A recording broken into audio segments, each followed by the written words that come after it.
Nah, Ustadznya ditonton.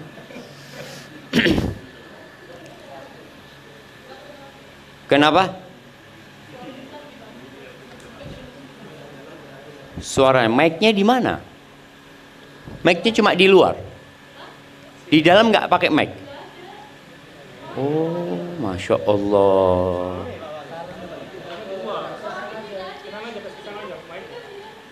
Iya, Pak, taruh tengah aja mic-nya, apa salonnya. Tinggal colokannya ambil yang punyanya sini.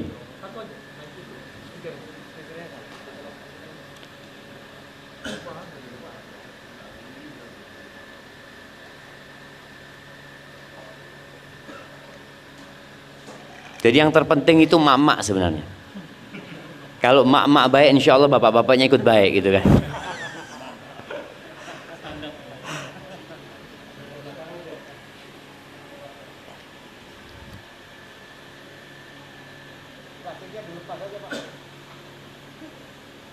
Bismillah. Loh, udah dicolok sudah. Ibu-ibu dengar? Taib.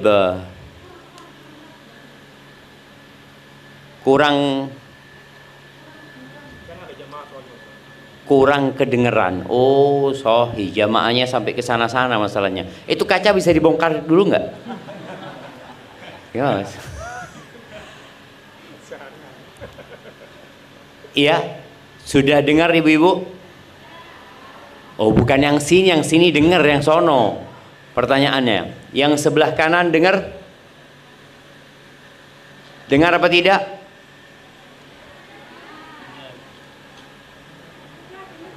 Sudah dengar? Alhamdulillah alladzi jama'ana 'alal huda wat tuqa. Segala puji bagi Allah Azza wa Jalla yang mengumpulkan kita di atas petunjuk dan ketakwaan kepada-Nya.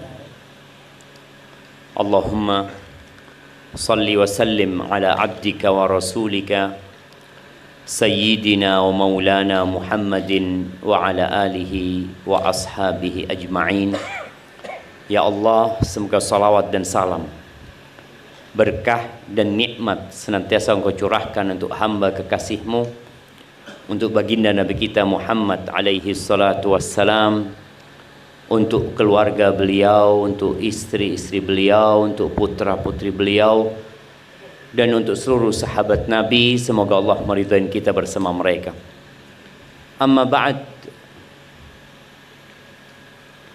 Hari ini tanggal berapa jemaah? Tanggal berapa? Tanggal berapa? Tanggalnya umat Islam. Oh, pengajian tanggalnya. Ini tanggalnya wong Islam. Malam 19 kita insyaallah jemaah. 19 Rabiul Awal 1447 Hijriah. Kita mau berbicara tentang bagaimana mempersiapkan diri untuk akhirat. Karena sesuai dengan penilaian kita tentang akhirat, sesuai dengan itu pula persiapan kita. Berapa sih nilainya akhirat buat antum? Kalau nilainya 1 triliun mamanya, maka kita akan bekerja untuk mendapatkan 1 triliun supaya dapat akhirat.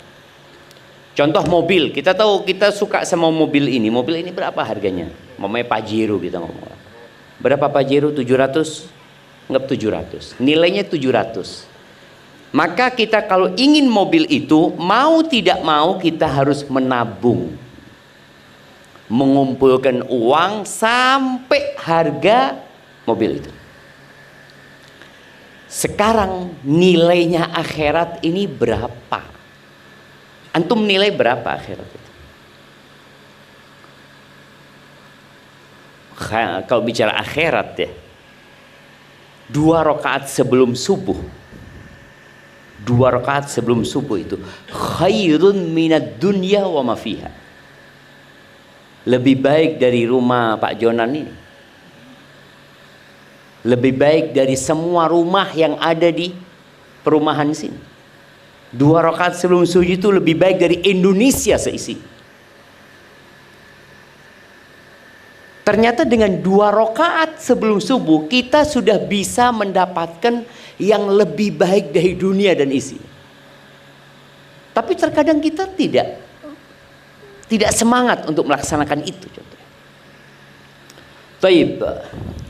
Nabi SAW pernah menyebutkan, la maudhi'u sauti ahadikum fil jannah khairun minad dunya wa ma fiha. Tempat pecut ya, dulu kan di zaman Nabi SAW kendaraan mereka adalah kuda, onta, keledai. Mereka butuh cemeti ya, pecut ya, sambil naik dipecut gitu ya, supaya lebih kencang. Mungkin 1 meter lah tempat biasanya mereka akan meletakkan itu di dinding rumahnya, di cantolno gitu ya. Tempat yang cuma segitu itu di surga khairun minad dunya wa ma fiha. Lebih baik dari dunia dan isinya. Yang jadi pertanyaan, persiapan kita apa? Kalau untuk dapat rumah di Surabaya, perumahan di sini 1 meter piro Pak Jono? 10. Baik, kalau orang mau beli 1000 meter, berarti dia butuh duit 10 M. 10 M. Maka dia berpikir, saya harus bekerja, saya harus mengumpulkan uang 10 M. Habis beli tanah, belum rumahnya. Bangun rumah 10 M juga. Jadi rumahnya diisi dengan isi yang begitu menyenangkan. Mari ngono mati. Dibawa rumahnya? Tidak. Tidak ada. Maka malam Jumat ini, malam yang indah ya, kita ingin menyegarkan kembali ingatan kita untuk mempersiapkan diri. Soalnya kondisi ekonomi negeri kita sedang tidak baik. Menteri Keuangan sudah diganti. Semoga menjadi lebih baik, doa kita. Tapi bagaimanapun negeri kita akan tutup. Iya, nanti nggak ada lagi yang namanya Indonesia. Indonesia hanya cerita sementara. Maka yang perlu dipikirkan oleh manusia adalah kehidupan yang kekal dan abadi yang selama-lamanya. Yang kata Allah Azza wa Jal, fiha ma tashtahihil anfus. Kalau bicara kehidupan akhirat itu, di sana ada semua yang diinginkan oleh jiwa. Apa senengnya kita Allah kasih. Di dunia enggak. Berapa banyak kesukaan kita yang enggak kita dapatkan. Ana tahu bapak-bapak kepingin muda terus. Bapak-bapak yang jenggotnya putih itu kepingin, ya Allah Ustaz ya, tapi apa itu tuwek Ustaz. Ibu-ibu setiap bercermin dilihat, kok tambah keriput aku ya. Kalau ada serum yang bisa membuat ibu-ibu itu kembali seperti umur 18 tahun, dibeli nggak ibu-ibu? Dibeli, tapi tidak ada. Dia akan semakin tua. Tapi di sana akan terus muda selama-lamanya. Wa taladzul a'yun, yang enak dilihat sama mata. Allah sediakan. Dan yang paling penting di sana itu wa antum fiha khalidun. Antum semuanya di sana kekal dan abadi. Di dunia, oke, yang paling tua umur berapa nih? Di sini, ada yang umur 90 tahun? 90, ibu-ibu. Yang lebih mati duluan itu ibu-ibu apa bapak-bapak? Nah, Bapak-bapak loh. Antum lihat ya, lebih banyak janda apa duda? Janda di sini kan? Ini ada saksinya, Ibu. Ada saksi. Nah, bojone mati, mati meneng. Ibu-ibunya masih hidup. Subhanallah tadi lihat. Jadi kalau dilihat, mungkin yang umurnya lebih tua-tua banyak emak-emak ya. Tapi juga emak-emak akan mati. Semua nunggu antrian. Walaupun tinggal di rumah yang bagus, yang mewah dengan segala fasilitas, ingat ad-dunya sijnul mu'min wa jannatul kafir. Dunia ini penjara buat orang beriman dan surga buat orang-orang kafir. Jamaah rahimakumullah, di surat Al-Hasyr. Coba antum buka HP-nya supaya baca sendiri. Di surat Al-Hasyr ayat 18, 19 dan 20. Silahkan, siapa yang mau baca? Mic-nya ada kan? Nah, monggo dibaca 3 ayat ini. Surat Al-Hasyr ayat 18, 19, 20.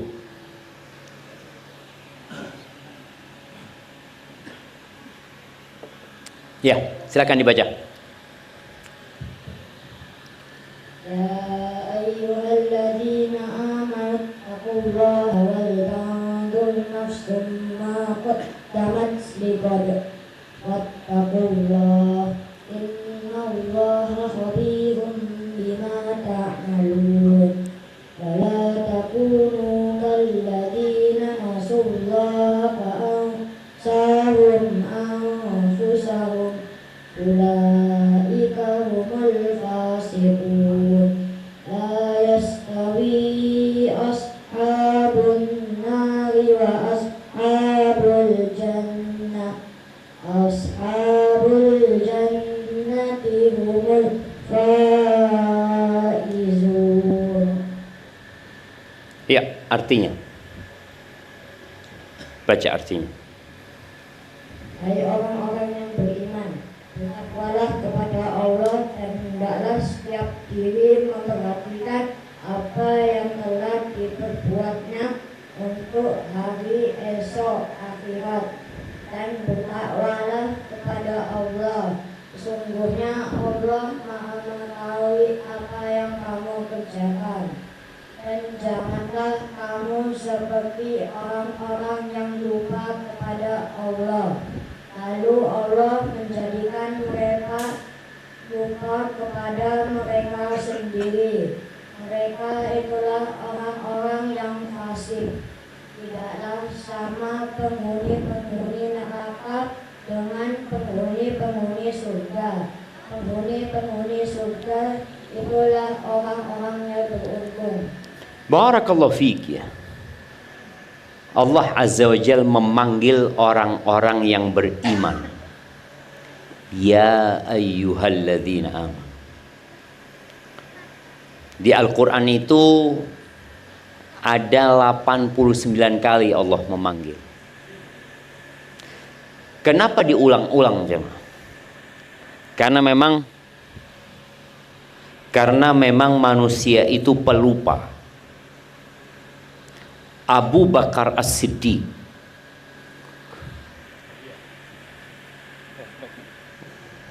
apa dodolan? Oh, anak pikir di sana dijual. Nah, berapa kali Allah memanggil kita? 89 kali. Ya ayyuhalladzina amanu, ya ayyuhalladzina amanu, ya ayyuhalladzina amanu. Nanti di tengah-tengah itu ada panggilan ya ayyuhan nas, wahai manusia. Ada panggilan lagi ya ayyuhal insan, wahai insan. Karena kita memang sering lupa aja. Dulu saja Abu Bakar As-Siddiq, ini orang nomor 1 setelah Nabi kita Muhammad SAW di umat ini. Abu Bakar lagi berjalan kaki melewatin rumahnya sahabat yang bernama Hamdalah. Hamdalah ini keluar rumah ngomong dia, nafaqo Hamdalah, nafaqo Hamdalah, munafik Hamdalah ini kata dia. Munafik Hamdalah. Dia menyebut tentang dirinya. Loh, kata Abu Bakar, gimana kau berani ngomong kayak gitu? Iya, kata dia. Kita tuh kalau lagi bersama Nabi alaihi salatu wassalam, dikasih nasihat sama Nabi alaihi salatu wassalam, kayaknya surga di depan kita. Kayaknya kita mau masuk surga. Semangat. Tapi kalau sudah pulang, ketemu sama istri, ketemu sama anak, ngurusi urusan pekerjaan, mulai lupa gitu aja. Kata Abu Bakar, loh sama, bukan cuma kamu, sama, saya juga kayak gitu. Artinya kita kalau sampai rumah, nih habis kajian gini ya, orang kajian, betul katanya Ustadz itu. Pulang pegang HP, wis lali mending. Nonton ini, nonton yang nggak bermanfaat. Maka akhirnya Abu Bakar dan Hamdalah radhiyallahu anhuma berangkat menjumpai Nabi alaihi salatu wassalam. Dan beliau menyampaikan itu wajar. Makanya saatan ya Hamdalah. Tadi setelah kita sibuk sama dunia, ya sudah ngurusin urusan akhirat. Jangan semua dipikirkan akhirat, jangan semua memikirkan dunianya saja. Akhiratnya kalau ada waktu. Sebagian kita seperti itu. Akhirat itu sampingan. Sholat itu kalau ada waktu. Baik, Allah mengatakan di sini wal tanzur nafsum ma qaddamat lighad. Hendaklah setiap jiwa itu memperhatikan apa yang telah dia persiapkan untuk hari esok. Ingat ya, dunia ini nggak punya masa depan. Apa masa depannya antum? Nggak ada. Ya sering ana sampaikan, mana Bung Karno? Mati. Padahal sempat jadi presiden. Mana Soeharto?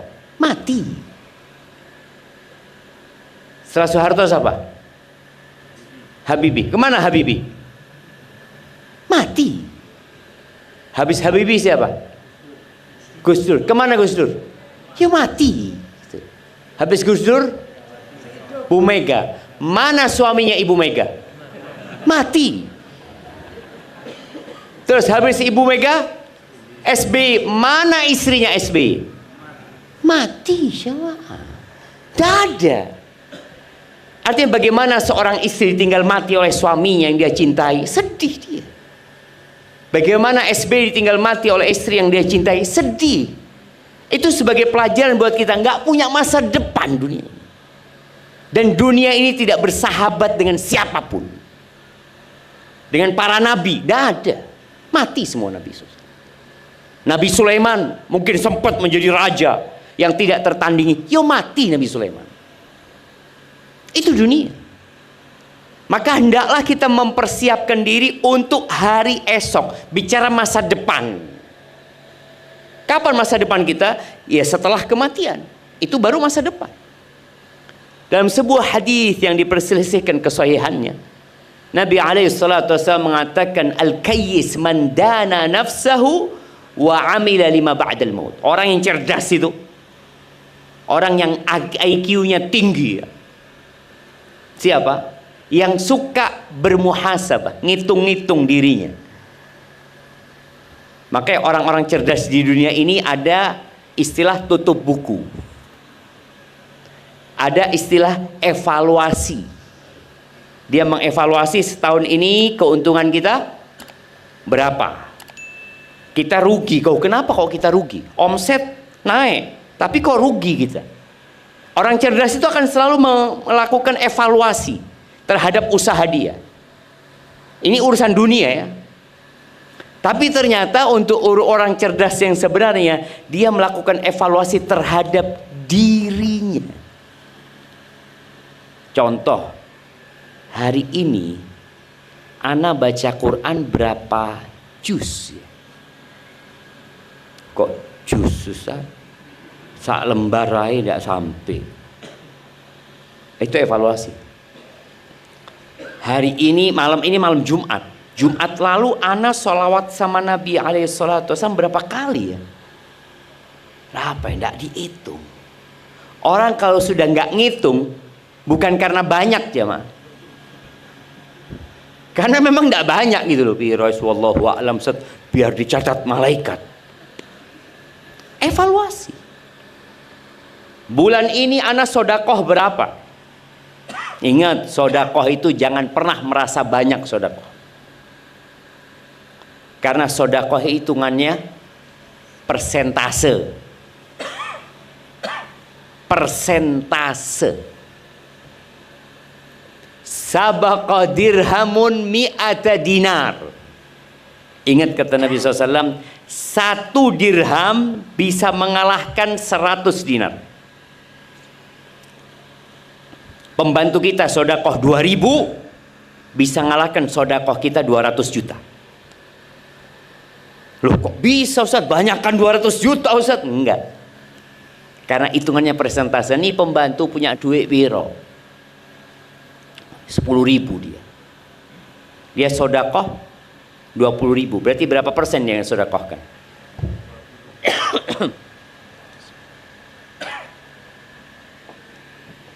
Alhamdulillah 20%. Bapak sodakoh 200 juta. Duitnya berapa? 200 miliar. Berapa persen? 1%. Berarti lebih kaya siapa? Pembantunya. Lo lihat aja. Kata Nabi SAW, ini orang yang sedekah 1 dirham, dia hanya punya 2 dirham. Kita tahu ya, ada masyarakat yang hidup hari itu untuk hari itu. Jadi dia kerja, dapat gaji umpamanya, dapat uang, upah dia, dapat upah, anggap 100.000. Kemudian 50.000 dia sodakohkan. Berarti yang dia sodakohkan berapa? Setengah hartanya. 50%. Sedangkan yang 100 dinar tadi, 100 dinar ini jamaah 425 gram. Berarti berapa juta? Ya sekarang kayaknya 900-an. Iya. Atau 850 lah. 2 juta sekarang. Tuh, kali 2 juta. 850 kok 2 juta. Dia sodakoh 850 juta. Tapi dari uang setumpuk yang ada di gudangnya. Tidak ada apa-apanya gitu. Dia ngambil sedikit, sudah banyak dia kasihkan. Maka tadi sama, jangan pernah merasa banyak. Kalau kepingin ngelihat, jangan ngelihat yang dikeluarkan, ngelihat yang disisakan. Jadi kalau sedekah itu ngelihat, kalau ngeluarkan dompet ya 100.000, lihat sebelahnya perak 5.000, aku 1.000. Itu dompetnya cuma 10.000. Antum isi dompetnya 2 juta. Lebih baik dia jemaah. Kalau kita tidak pernah melakukan evaluasi, kita itu akan merasa sudah baik. Makanya Allah Azza wa Jalla memerintahkan kepada kita untuk memperhatikan. Dan cara mempersiapkan itu ya perlu ilmu. Apa yang perlu dipersiapkan gitu loh. Apa aja yang perlu dibawa. Kayak umpamanya kalau orang mau berangkat umroh, dikasih tahu jangan lupa bawa ihram. Karena kita butuh ihram. Jangan lupa bawa paspor. Wah, tidak perlu paspor, saya orang kaya. Sudah kenal sama saya semua di bandara. Masih wong soge. Ke bandara tidak bawa paspor. Bisa? Tidak bisa. Tadi ada hal-hal yang perlu dipersiapkan. Semuanya. Contoh, apa lagi? Baju ihram, paspor, tiket pesawat. Antum kalau nggak punya tiket pesawat, nggak akan bisa berangkat. Tapi kita dengarkan azan dulu, baru kita lanjutkan. Kenapa? Iya, sholat isya-nya diakhirkan nanti di sini jemaah ya. Orang.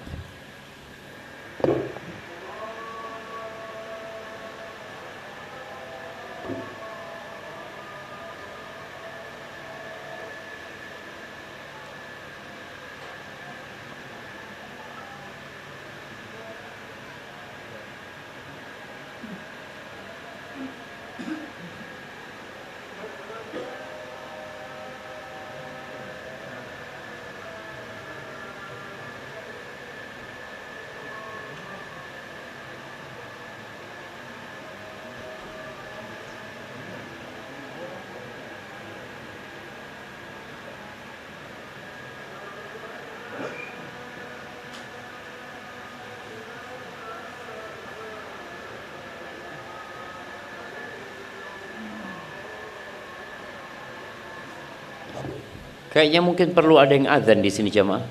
Soal suara azannya kurang terdengar. Nah, ada mic.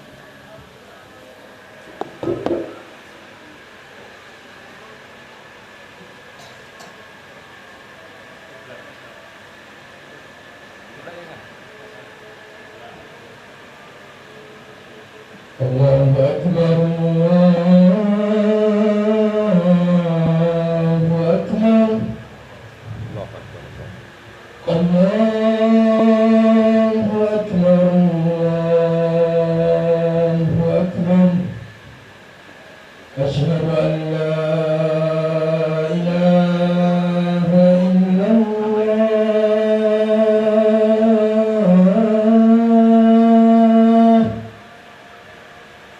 Asyhadu an la ilaha illallah. Asyhadu anna Muhammadan Rasulullah.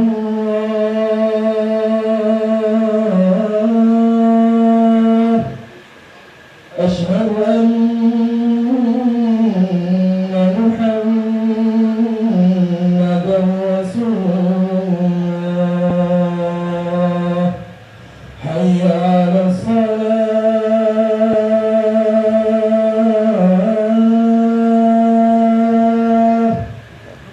Hayya 'alas salah.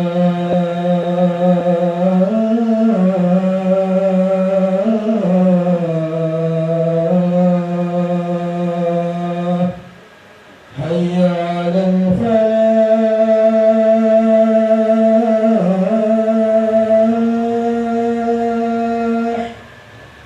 Hayya 'alal falah.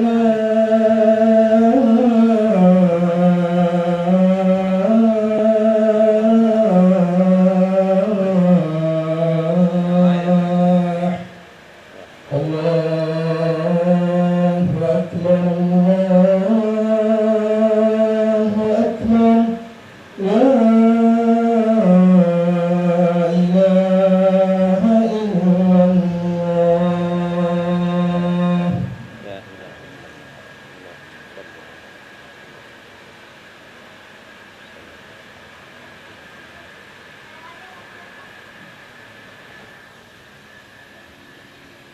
Allahumma salli wa sallim ala Muhammad. Jadi mempersiapkan untuk hari esok itu dengan cara melakukan evaluasi tadi.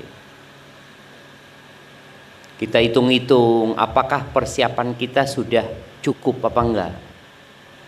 Oh alhamdulillah saya sudah banyak amal solehnya. Coba dilihat, ikhlas enggak kita? Nabi Ibrahim saja ketika dia bangun Ka'bah, apa doanya? Rabbana taqabbal minna. Ya Allah, terimalah dari kami ya Allah. Takut tidak diterima. Kalau itu Nabi Ibrahim, apalagi kita jemaah. Maka jangan merasa sudah baik. Bagaimana Rasul sallallahu alaihi wasallam sekali duduk beliau mengatakan Rabbighfirli wa tub alayya innaka antat tawwabur rahim 100 kali. Dan beliau tiap hari. Kalau kita sekali-kali cuma, tidak tiap hari. Maka usahakan kita mendawamkan jamaah istighfar. Minimal 100 kali. Antum punya waktu duduk, dihitung. Kalau kita tidak menghitung, kita merasa sudah banyak. Merasa. Makanya ada orang merasa dizolimi, padahal belum tentu dizolimi. Lalu Allah Azza wa Jalla mengatakan, wattaqullah, 2 kali. Allah menyuruh kita bertakwa kepada Allah. Ini menunjukkan bahwa bekal untuk akhirat itu memang takwa. Fa inna khairaz zadit taqwa. Sebaik-baiknya bekal itu adalah ketakwaan. Bukan fulus. Bukan kekayaan. Bukan kedudukan dan jabatan. Lalu Allah Azza wa Jalla mengatakan, innallaha khabirum bima ta'malun. Allah itu maha mengetahui secara detail apa yang kalian lakukan. Kita sekarang nih kelihatannya orang baik semua kan? Lihat sebelah kiri, kena. Tapi Allah tahu sama kita kalau kita nggak kena. Kita itu pandai menyembunyikan dosa. Kalau dosa itu ada baunya, ana yakin kita nggak akan kumpul. Kita nggak akan bisa sholat barengan. Tapi subhanallah, Allah tutupi dosa-dosa kita. Maka Umar bin Khattab radhiyallahu taala anhu mengatakan, hasibu anfusakum qabla an tuhasabu. Kalian hisab diri kalian sebelum kalian dihisab. Hitungan itu biasanya jumlah. Wazinu a'malakum qabla an tuzanu. Dan kalian timbang amalan kalian sebelum kalian nanti ditimbang. Artinya timbangan itu biasanya untuk mengetahui kualitas, bobot.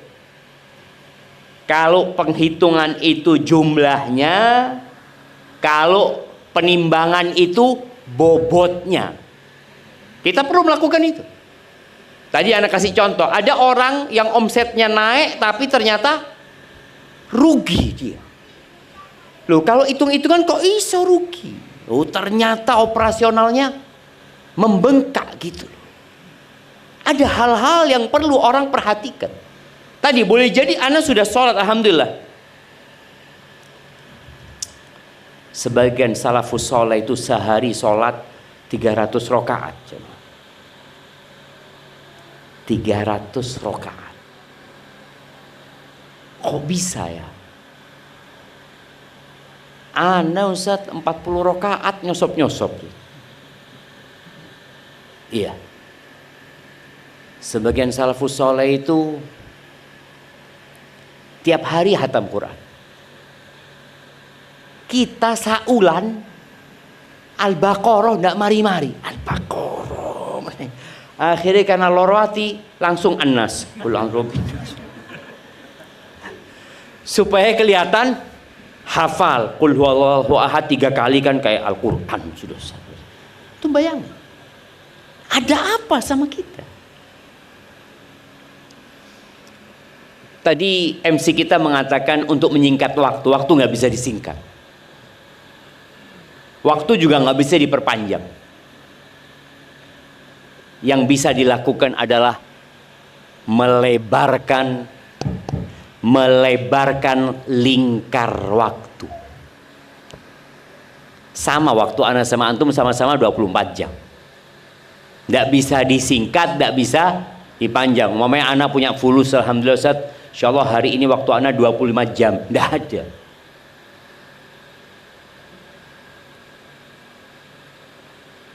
Tapi dilebarkan lingkar waktu bisa. Salah satunya dengan silaturahim umpamanya. Jadi berkah waktunya. Terus terang pengalaman ana ya. Ana bicara pengalaman buruk ya. Ana itu kalau pegang HP kemudian ana baca Quran, satu halaman itu terasa panjang jemaah. Masya Allah ya. Tapi kalau sudah nonton short, nonton TikTok atau Reels, itu sak jam. Loh, kok wis sak jam? Antum bisa bayang? Satu lembar yang cuma 5 menit terasa panjang sekali. Itu berkah. 1 jam nonton yang seperti 1 menit, itu hilangnya keberkahan. Dan sekarang manusia akalnya itu semakin tumpul. Nggak bisa lagi lihat yang panjang-panjang. Dulu orang kalau nonton bioskop itu nonton film di bioskop ya, bisa filmnya itu dicepatkan. Ngomong cepet no ngantuk guys. Nggak bisa. Dia 1 jam setengah, 1 jam setengah. Tapi sekarang orang nonton baru 5 menit atau dipindah ke menit 12. Baru menit 12, aduh ketahuan nih, menit 20. Terakhir, ya apa sih terakhir ceritanya? Wis terakhir. Iya. Tumpul sudah akalnya. Jadi dia nggak mampu lagi. Ini tadi waktu yang tidak berkah. Maka bagaimana kita membuat waktu kita berkah? Ya, salah satunya bermuhasabah tadi. Tapi nimbang, kata Umar, setelah engkau jumlahnya, timbangannya, bobotnya, kemudian kata Umar bin Khattab radhiyallahu anhu, wa tazayyanu liyaumil ardil akbar. Dan kalian jangan lupa berhias ya. Pakai baju yang bagus, rambutnya disisir yang bagus, pakai parfum, pakai sepatu yang indah, jamnya jangan lupa. Untuk kapan? Untuk pameran terbesar.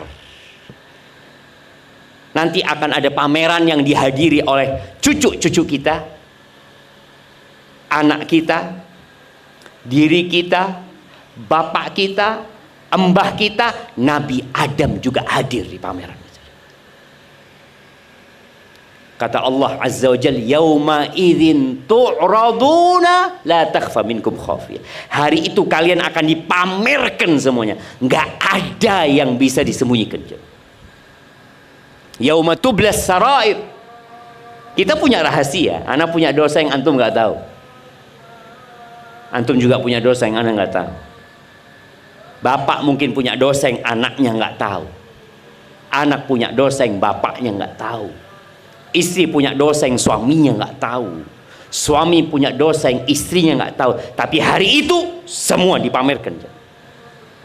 Umar mengatakan, kalian kalau mau ikut pameran sekarang genak no.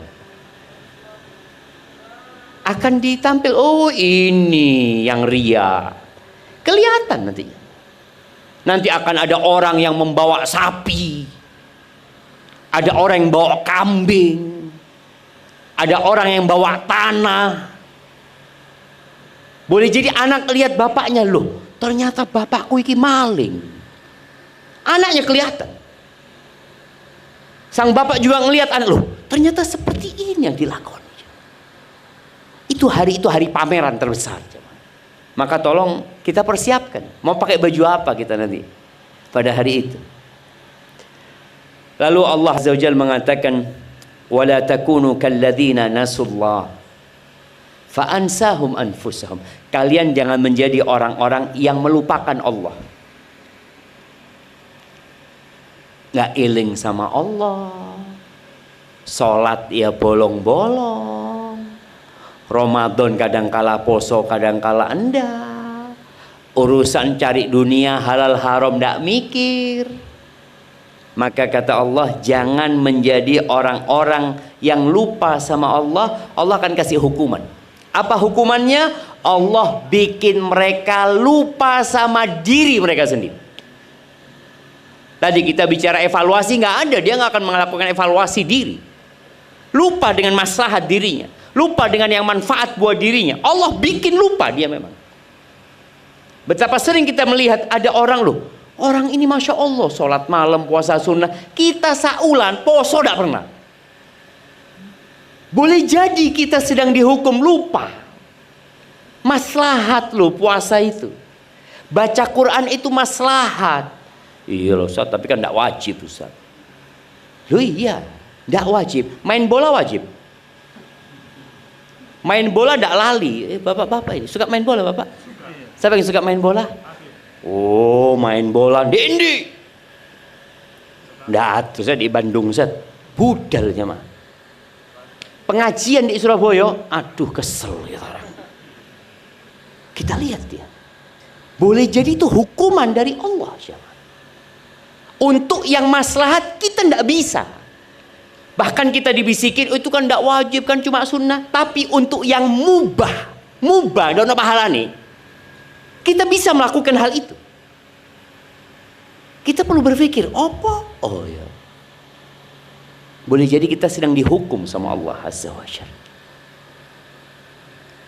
Ada seorang datang kepada Hasan al-Basri. Kisah ini banyak ditanyakan kepada salafus soleh ya.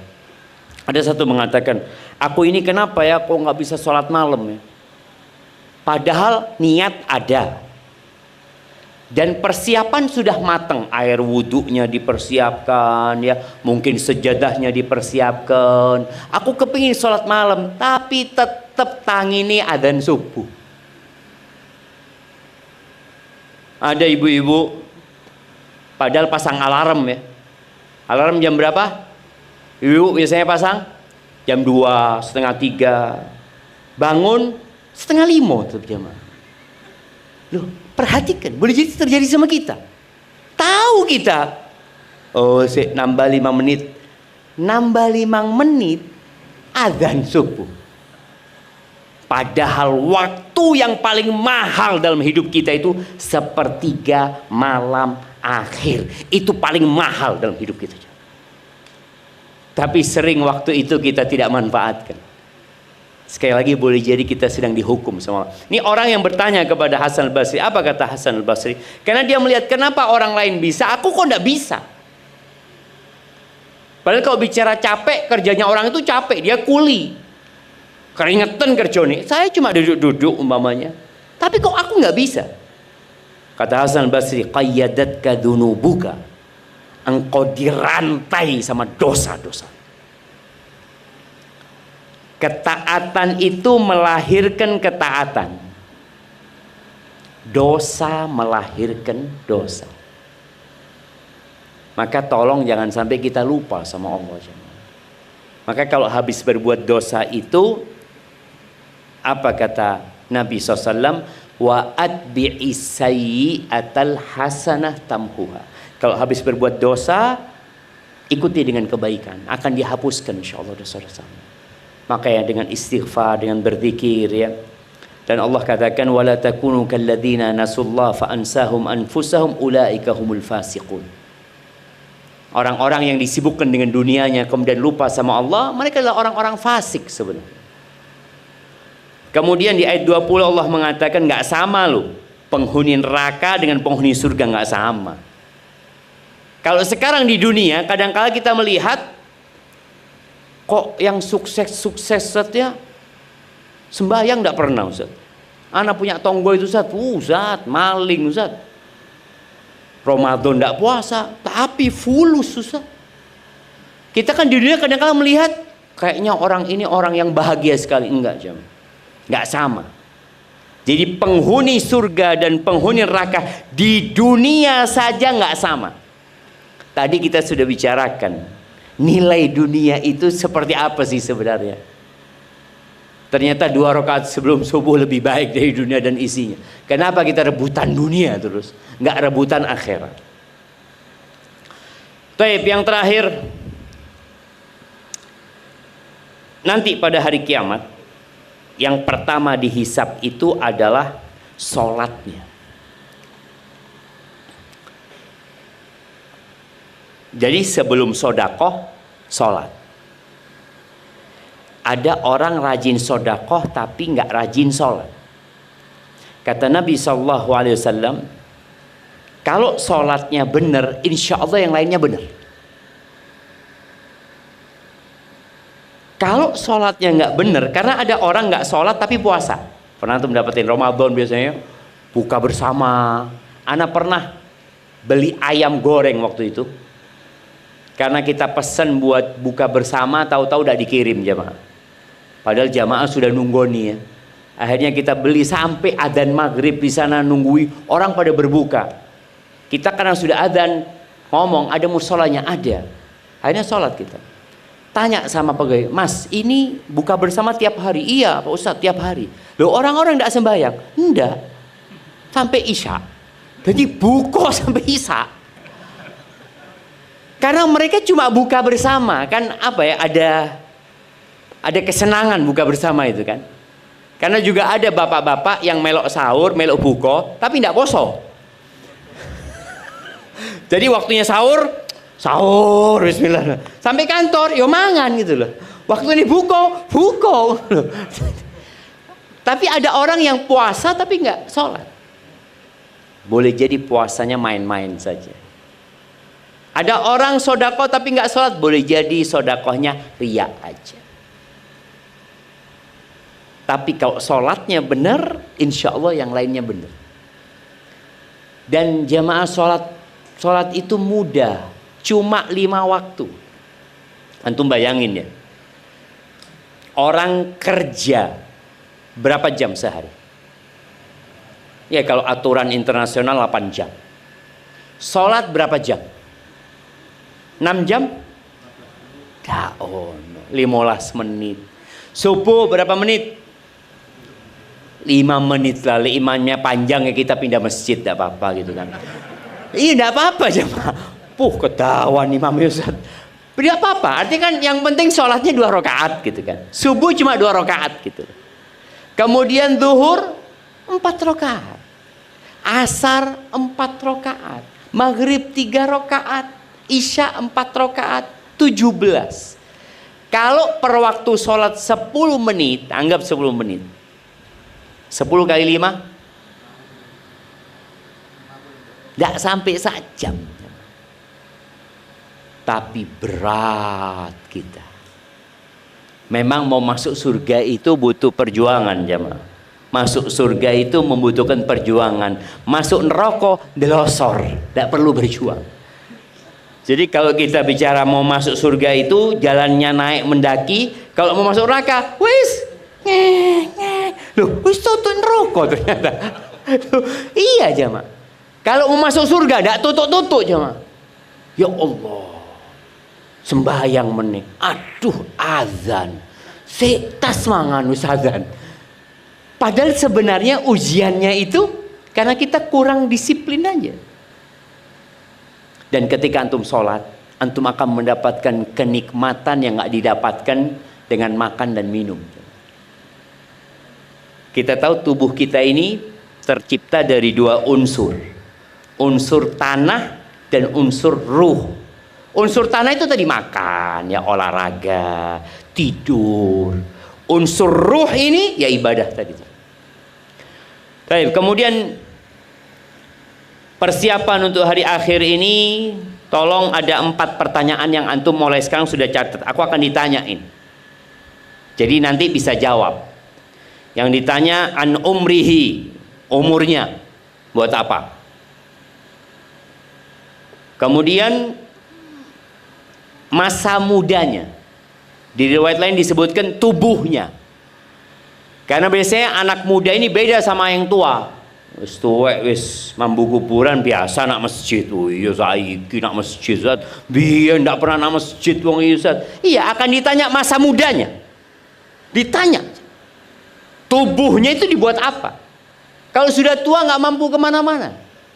Ada orang yang mampu naik gunung. Lihat apa? Mau lihat sunrise. Naik gunung. Jam berapa berangkat biasanya jamaah? Jam berapa? Loh jam piro? Jam 3. Jam 3 kan? Delok sunrise. Padahal munggah genteng ketokan sunrise. Oh lain Ustadz. Rasanya lain. Yus apa-apa. Ini kan bicara rasa gitu ya. Tapi tadi kita lihat ya, dia mampu. Mampukah engkau sholat malam seperti engkau melakukan perjalanan melihat sunrise? Mampu enggak? Kadang-kala berat. Kalau lihat sunrise itu dunia, sholat ini akhirat. Pokoknya urusan dunia, karena kita seneng jamaah, ya enjoy kita. Ada orang naik sepedaan, sehari berapa kilo? Enggak lama loh Zat. Ya 2 jam. 2 jam berapa kilo jamaah? Naik sepeda. Hah? Berapa? Loh terus no 90 kilo. Oh banter ya jemaah. Iyalah, anggaplah tadi 30 kilo dia bisa melakukan itu. 2 jam dia bisa jemaah. Pas sholat malam, Allahu Akbar. Witir 3 rakaat, qul huwallahu ahad, qul a'udzu birabbil falaq, qul a'udzu birabbin nas. Alhamdulillah. Alhamdulillah sahih. Cuma bayangkan tadi engkau 2 jam ini sholat witir 5 menit seakan-akan sudah melakukan sesuatu yang besar sekali. Diguyu-guyu sing numpak sepeda. Iki 2 jam. Tapi memang itu jam. Ana rasakan sendiri. Ana bisa umpamanya jalan kaki ya 45 menit, sholat 45 menit. Lihat jam. Loh. Si oleh 10 menit ternyata. Berkah jamaah. Berkah waktu kita kalau kita ibadah itu. Jadi tadi umurnya, masa mudanya, terus ilmunya. Ini yang lebih suka melok kajian itu bapak-bapak apa ibu-ibu? Nah, ibu-ibu akan ditanya ilmunya dipakai buat apa? Iya, ojo akan ilmu bu, ana Ustaz 10 tahun pengajian. Yang ditanya itu bukan 10 tahunnya. Diamalkan apa tidak ilmunya. Apa gunanya kita dengarkan pengajian? Masya Allah. Sohi pancen yang disampaikan. Sohi. Tapi mereka udah dilakoni jemaah. Akan ditanya an ilmihi madza amila bihi. Digawe opo pertanyaannya. Terus pertanyaan yang terakhir yang keempat, an malihi, tentang hartanya. Pertanyaan tentang harta ini 2. Min ainak tasabahu wa fima anfaqahu. Dapat dari mana, dibelanjakan kemana? KPK kalau tanya sama seperti itu. Iya kan? Orang itu akan diminta untuk membuktikan dia dapat dari mana uang itu. Oh, dia akan mengatakan dari ini usaha sendiri, ini jualan ini, yang ini warisan. Wis, dia harus melaporkan itu. Tapi kayaknya masa ditanya sama KPK, dibelanjakan buat apa? Enggak kayaknya jamaah ya. Yang ditanya di KPK itu membuktikan uangnya dari mana saja. Tapi dalam agama kita enggak. Nanti di akhir ditanya, dibuat apa? Alhamdulillah, sodakoh. Berapa sodakoh? 200 juta. Banyak. Terus beli mobil, berapa? 5M. Sodakoh 200 juta, beli mobil 5M. Ya kan ditanya nantinya, dipakai apa uang itu jemaah. Maka persiapkan jawabannya. Persiapan jawabannya. Dan biasanya orang kalau ingat akhirat, sodakohnya akan lebih banyak. Dia akan ngitung-ngitung, iyo. Jangan sampai jemaah kita capek ngumpulkan harta terus kita wariskan. Anak kita waktu ditanya, dapat dari mana uang 10M? Warisan. Bapak ini dapat dari mana uang 10M? Kerja, ngelumpuk no ini, buka toko, dodolan ini, baru dapat 10M. Anaknya cuma ngomong warisan. Maka tolong banyakin sodakohnya. Ya nggak usah banyakin lah. Persentase tadi. Kalau dulu antum sodakoh 20%, sekarang kalau bisa tetap 20%. Karena biasanya orang semakin tua semakin kaya aja mah. Iya sing sugih Ustaz. Ono tambah tuwek tambah entek duit gitu kan. Seperti itu. Barakallahu fiik. Banyak doa jemaah minta tolong sama Allah Azza wa Jalla. Karena tanpa pertolongan Allah kita tidak akan mampu mempersiapkan diri untuk akhirat. Baca Allahumma a'inni ala dzikrika wa syukrika wa husni ibadati. Ya Allah, tolongan hamba ya Allah. Rabbi auzi'ni an ashkura ni'mataka allati an'amta alayya. Ya Allah, bantulah hamba untuk mensyukuri nikmat yang kau berikan kepada hamba. Ya muqallibal qulub tsabbit qalbi ala dinik. Tetapkan hatiku di atas agamamu ya Allah. Karena yang menjadi standar orang baik itu kalau mati. Makanya terus terang anak itu kalau dengar teman mati ya, tetangga mati, matinya itu baik jamaah. Ya Allah, hamba turung mati ya Allah. Ya opo mati ini hamba. Kita nggak tahu ya. Ada mantan ustadz ada, dan ada mantan preman ada. Maka jangan jadi mantan ustadz. Jadilah mantan preman jadi ustadz. Alhamdulillah kan seperti itu. Jadi yang sudah baik jaga kebaikannya, terus mohon ampun kepada Allah atas dosa-dosa kita. Itu yang dapat Anda sampaikan, kurang lebihnya mohon maaf. Kalau ada pertanyaan saya persilahkan. Mungkin berapa pertanyaan Pak Jonan? 3. Nah, itu ada pertanyaan. Kasih mic-nya belakang.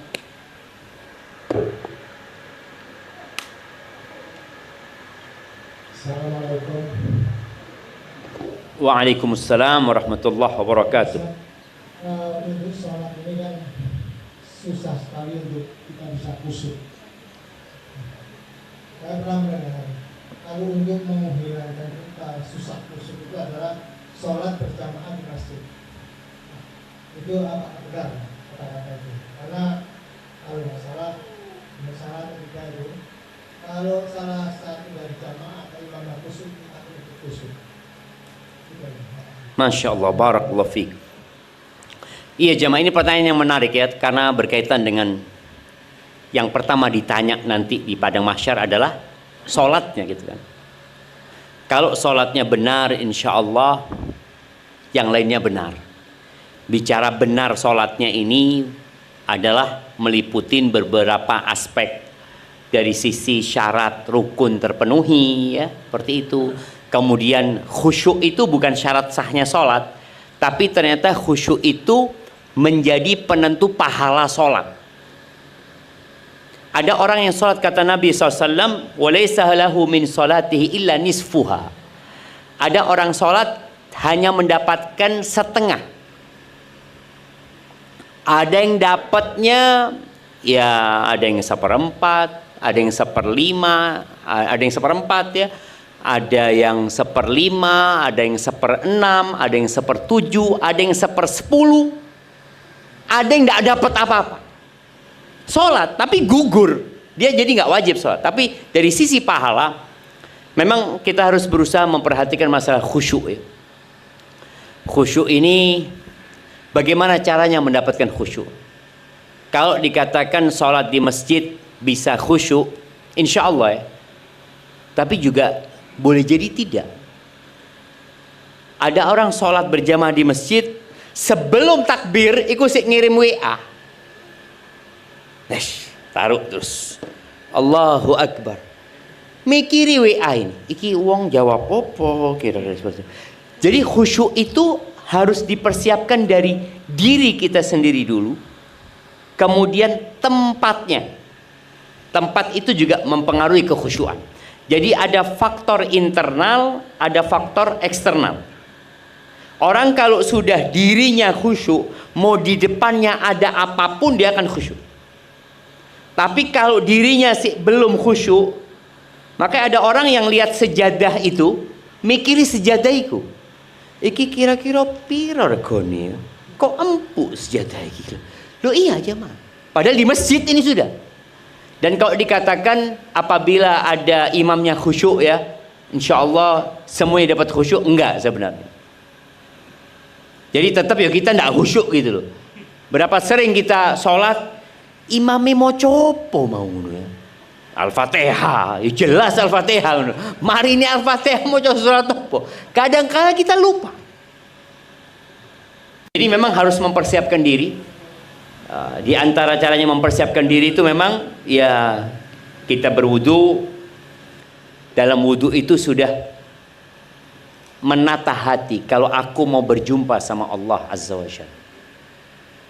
Kemudian setelah itu tadi kalau dikatakan kita berjalan ke masjid ya, usahakan kita baca doa ke masjid. Masuk masjid usahakan baca doa masuk masjid. Kalau belum waktu qomat, usahakan sholat sunnah. Ini semua adalah persiapan menuju kepada khusyuk tadi. Dan di antara yang membantu orang khusyuk itu kondisi hati. Biasanya orang itu kalau punya masalah khusyuk, utang ya, mamanya, Allah hamba ini tidak mampu ya Allah, maka dia akan khusyuk dalam sholatnya. Tapi kalau masalahnya sudah selesai, biasa-biasa aja. Maka berapa banyak orang ketika punya masalah di soft pertama sholatnya, sudah selesai masalahnya, jadi imam dia. Tapi imam yang telat buri. Jadi imamul masbuqin ya. Jadi juga yang membantu orang khusyuk itu memahami yang dia baca. Jadi usahakan Al-Fatihah itu kita ulangi baca tafsirnya, kita ulangi lagi. Ketika kita ruku sujud, bacaan ruku sujud itu bermacam-macam. Maka usahakan kita menghafal yang baru-baru. Artinya yang diajarkan Nabi SAW. Kita mau biasanya hafal cuma Subhana Rabbiyal A'la, Subhana Rabbiyal A'la. Sudah mulai SD sampai tua Subhana Rabbiyal A'la. Boleh apa nggak boleh? Boleh, boleh. Tapi kadangkala karena sudah kayak air, kita baca pun tidak sadar dengan yang kita baca. Coba ditambahin bacaan-bacaan yang tambahin doa umpamanya. Setelah baca Subhan Rabbil A'la, ana mau baca doa, Rabbighfirli wa liwalidayya warhamhuma kama rabbayani shaghira. Atau ana mau baca Subhanadzil jabaruti wal malakuti wal kibriyai wal azama. Kalau baru belajar biasanya mau baca itu ngiling-ngiling saja mah. Opo wujuhane. Terus bacaan suratnya usahakan juga nambah. Momennya kita cuma hafal 5 surat, usahakan ada tambahan lah. Dan ana senantiasa memotivasi jamaah ini kalau bisa hafalan Qur'annya itu sesuai dengan umurnya. Jadi yang umur 37 tahun hafal juz amma. Kan juz amma 37 surat. Masa dah mampu setahun sepisan hafal 1 surat? Waduh, berat Ustaz. Bukan berat, memang tidak niat. Tidak niat ya mak. Maka seperti itu. Jadi insya Allah dengan seperti itu kita akan lebih khusyuk ya. Barakallahu fikum. Nah, ibu-ibu ada pertanyaan? Iya, sebelum ibu-ibu ada bapak-bapak sini. Assalamualaikum warahmatullahi wabarakatuh. Waalaikumsalam warahmatullahi wabarakatuh. Ustaz, di akhirat nanti kan kita ditanya tentang umur, kekayaan dan lain-lain, kita buat apa? Afan, diulangin. Di akhirat nanti kan kita ditanya tentang umur, umur, kekayaan dan lain-lain, itu kita buat apa? Itu yang menjawab lisan kita atau iman kita. Kalau mungkin kalau di KPK kan kita bisa menjelaskan dengan mulut kita dengan mungkin berbohong atau berlibat lah menjawabnya lah. Kalau di akhirat nanti gimana Ustaz? Masya Allah. Barakallahu fikum. Iya, kalau bicara hisab nanti, orang itu akan berbicara dengan Allah tanpa ada penerjemah.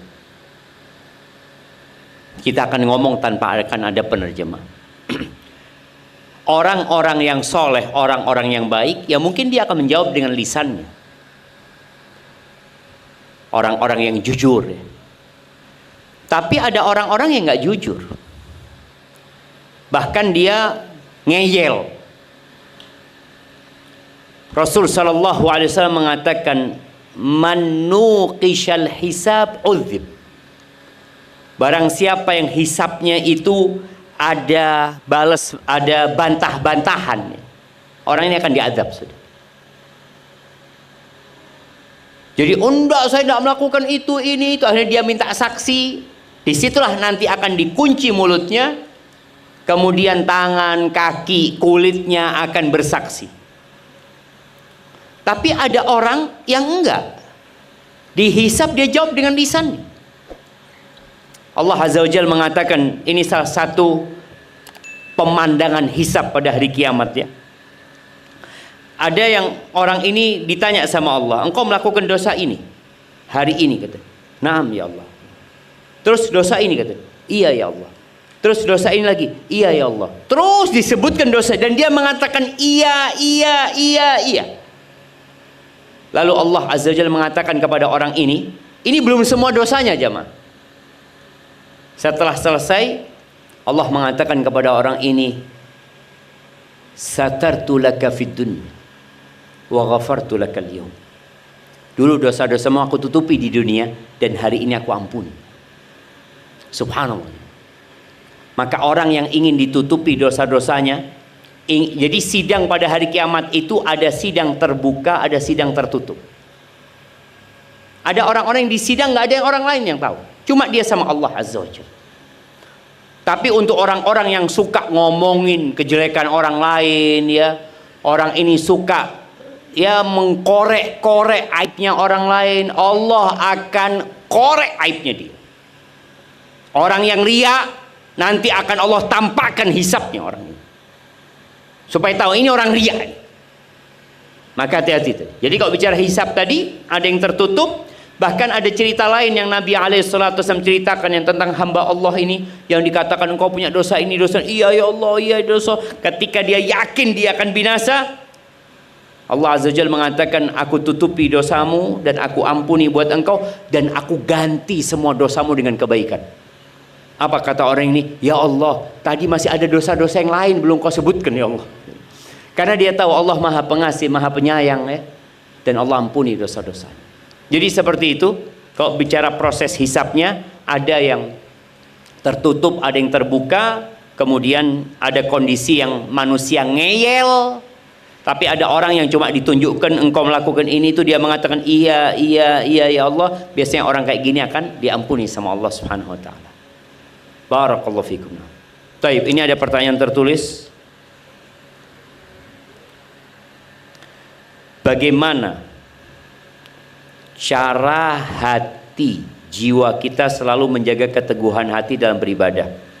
Niat sudah ada tetapi lemah iman untuk mempraktekkan, terkadang berat dengan rutinitas pekerjaan rumah.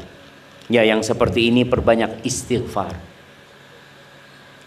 Karena tadi udah disebutkan yang menyebabkan tubuh ini lemah untuk melakukan ketaatan, dosa. Dan cara membersihkan diri dari dosa adalah bertobat dan beristighfar. Maka perbanyak istighfar, perbanyak tobat. Dan untuk, kalau yang bertanya ini ibu-ibu ya, Rasul SAW mengatakan, wala tajidul mar'atu halawatal ibadah hatta tuaddiya haqqa zawjiha. Kata Nabi SAW, wanita itu tidak akan merasakan, istri itu, kalau posisinya dia istri, dia tidak akan merasakan lezatnya, manisnya ibadah sampai dia menunaikan hak-hak suaminya. Karena ada perempuan-perempuan yang merasa ahli ibadah, tapi ternyata dia kurang memuliakan suaminya, kurang menghargai suaminya, kurang melayani suaminya, kurang nurut sama suaminya. Bukan nggak nurut ya, nurut, tapi kadangkala nggak nurut. Itu biasanya akan sulit merasakan tadi nikmatnya ibadah. Maka perbanyak istighfar, dan kalau bicara dosa kepada suami ya minta maaf sama suaminya. Dan biasanya istri itu kalau minta maaf kayak apa jemaah? Nah, Mas njaluk sepuro, aku njaluk sepuro, Mas, lek duwe salah.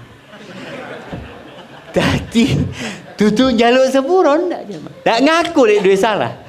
Masih ngomongnya lek duwe salah. Jangan lagi seperti itu ibu-ibu. Kalau minta maaf sama suaminya, Mas, aku njaluk sepuro, ake dosaku Mas. Itu insya Allah suami ini, bapak-bapak memaafkan enggak? Oh, memaafkan, seperti itu. Ya, jadi supaya ibu merasakan lezatnya, nikmatnya ibadah itu tadi, menjalankan tugasnya sebagai seorang istri, dan ibadah menjadi istri itu berat. Maka kata Nabi SAW, apabila perempuan itu sholat 5 waktu, puasa Ramadan, terus nurut dan taat sama suaminya, menjaga kehormatan dirinya, qila laha udkhulil jannah.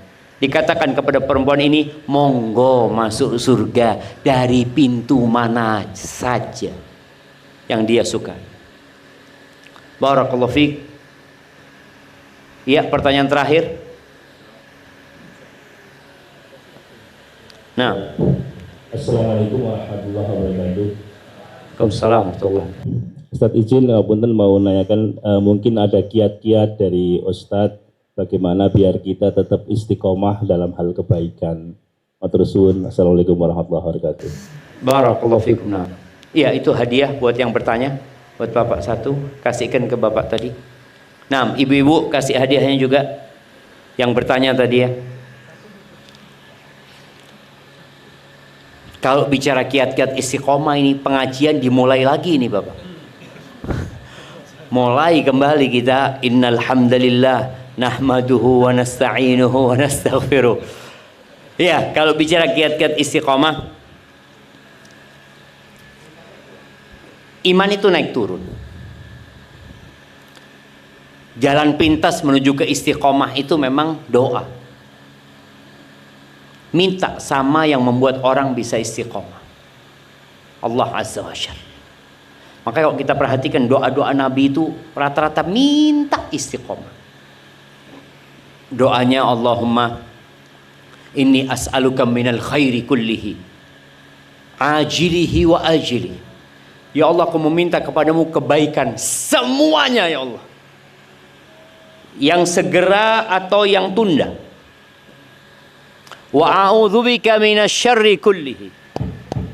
Wa a'udzubika minasyarri kullihi. Dan aku berlindung dari segala keburukan yang segera dan yang tunda. Wa as'aluka min khairi ma sa'alaka 'abduka wa rasuluh. Aku memohon kepadamu kebaikan yang diminta oleh hambamu, oleh Nabi Muhammad SAW. Wa a'udzubika min syarri ma 'adza bihi 'abduka wa nabiyyuk. Dan aku berlindung dari keburukan yang nabimu berlindung dari keburukan itu. Wa as'alukal jannah. Dan aku memohon kepadamu surga, wa ma qarraba ilaiha min qaulin aw amal. Dan semua yang bisa mendekatkan ke surga, baik itu ucapan atau perbuatan. Wa a'udzubika minan nar. Dan aku berlindung kepadamu dari neraka. Wa ma qarraba ilaiha min qaulin aw amal. Dan yang mendekatkan ke neraka, baik itu ucapan atau perbuatan. Wa as'aluka an taj'ala kulla qada'in qadaitahu li khairan. Dan aku memohon kepadamu agar semua takdirmu yang kau tentukan baik buat aku. Itu baca doa, doa-doa yang lainnya. Kemudian yang kedua agar istiqomah itu baca Quran. Paling tidak ya sehari 1 halaman, usahakan sama artinya. Kalau bisa 1 juz, masya Allah ya. Kita akan lihat nikmatnya hidup itu. Yang ketiga, zikrullah. Zikir ini amalan paling ringan.